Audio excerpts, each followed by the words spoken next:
যারা সাধারণত আমিষ ভক্ত তারা নিরামিষ খেতে ভীষণই ভয় পায়। আমাদের বাড়িতে তো ভীষণই ভয় পায় নিরামিষ খাবার খেতে।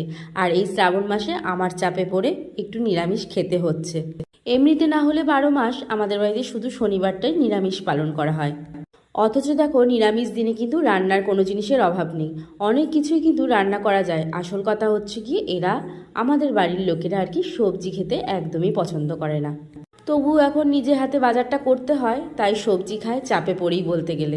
আর তারপর আবার রান্না করছি আজকে পনির। পনির তো আমার বরমশাই একদমই পছন্দ করে না, তবুও ওই যে আমি আমার ছেলে দুজনেই খেতে ভালোবাসি, তার জন্যই পনিরটা এনেছে।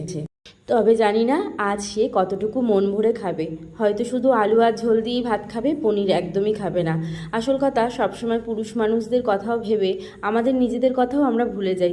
কিন্তু ওই যে খেতে বসবো যখন, মনটা ভীষণই খারাপ লাগবে যে তার আজকে মনের মতন খাবারটা হলো না। তবু আর কি বলতো, সংসারে থাকতে গেলে দুটো মানুষকে দুটো মানুষের মন বুঝে চলতে হয়, তবেই সংসারের কিন্তু একটা ব্যালেন্স থাকে। সংসারে আমরা সাধারণত মেয়েরা কিন্তু নিজেদের কথা ভুলেই যাই সবাইকে ভালো রাখতে গিয়ে। আর এটাই তো আমরা ছোটবেলা থেকে দেখে এসেছি। আমার ঠাকুমা, মা সবাইকে দেখতাম সংসারে পুরুষ মানুষদেরকেই যত ভালো খাবারটা তাদেরকেই আমরা মন ভরে পেট ভরে খাওয়াতে ভালোবাসি। তারা খুশি হলেই আমরা খুশি। তো চলো, গল্প করতে করতে তোমাদেরকে বলাই হয়নি যে আমি কি কি রান্না করছি। তো ঘরে একটুখানি কুমড়ো ছিল, ভাবলাম সেটাও ভেজে নিই। সেটা একটুখানি ভেজে নিলাম। আর কিছু কাঁকরোল ছিল, সেই কাঁকরোলটাও ভেজে নিলাম। আর তো রান্না হচ্ছে পনির, সেটা বলেই দিলাম তোমাদেরকে।